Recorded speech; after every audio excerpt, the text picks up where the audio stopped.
welcome. It's Brian, and this is Guitar Solo Reactions. Today we're back with King Gizzard and the Lizard Wizard live on KEXP. We are going to start out with the song Perihelion. I believe that's how you pronounce it, and I had to look up what that means. That means a body, a planet, a comet, an asteroid. That is the position that it's closest to the sun in its orbit.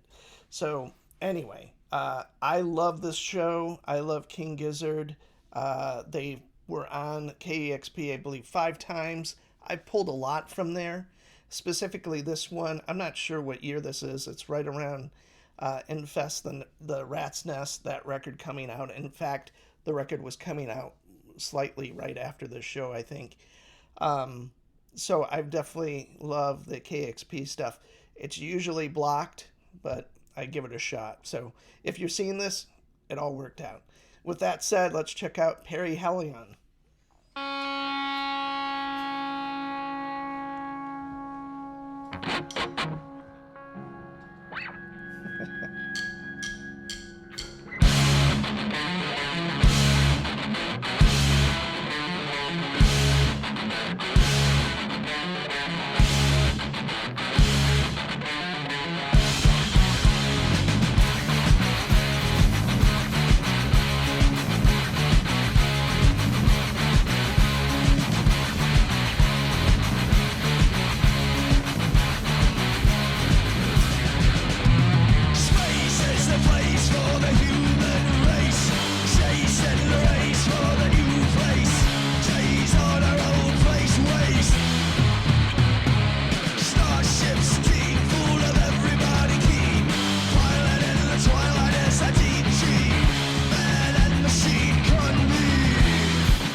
Well, there we have it.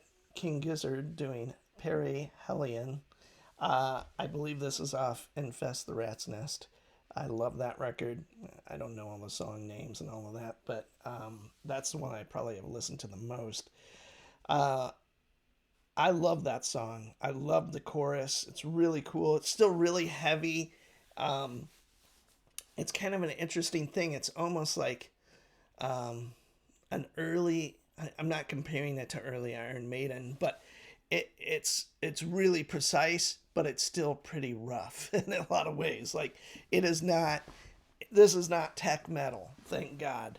And I love the whole approach of doing heavy music, but yet in like tech death and a lot of death, I like the really kind of gritty stuff like Necrot and stuff like that. Super technical, but it doesn't have that precise shine to it. And that's what I love about these guys. It's almost like an early thrash record, like maybe the first Metallica album or something like that, aesthetically. Although these guys are doing something completely different, uh, intellectually speaking, for sure. But that's how I kind of see this kind of thing. Um, and it's just kind of it's just really impressive that they can do so many different things. And I prefer these heavier, like Infest, the Rat's Nest, and then the newest record as well. And I'm sure there's a couple others or whatever, but um, yeah, I dig the heavy stuff. That's what I'm gonna always say, probably. But as I evolve this, I probably have maybe 20 or so videos of King Gizzard, and I have no reason to stop with all the records they do. And there's a handful of these kind of dumb reaction things that I really love doing as far as bands. This is one of them. I love Rush. I love Prince. I'm really into Billy Strings. Who else do I like? I like a lot of stuff that I tried to put on here, but nobody will watch. So, um, at some point, if this channel gets big enough, I'll kind of start doing more what I would like to see and like to hear. Not that King Gizzard isn't one of them. That would definitely be one of them. But I would definitely branch out into more kind of avant garde um, territory and heavier music as well. Um, Although that's harder to talk about. I don't talk in depth about guitars too much, depending on how much I enjoy the song. And these guys, I've seen them using the Holy Explorer, the Holy Flying V, and then Joey's got just the standard, probably 70s Flying V there, and then Stu has the Holy Explorer. So that kind of cool, kind of picking guitars that are completely unwanted by most people outside of the Flying V, and playing them. And um, I'm just kind of joining on. So next up, I'm going to do Hell from the same show. So please come back. I'm Brian. Thanks for joining me, and I'll see you soon.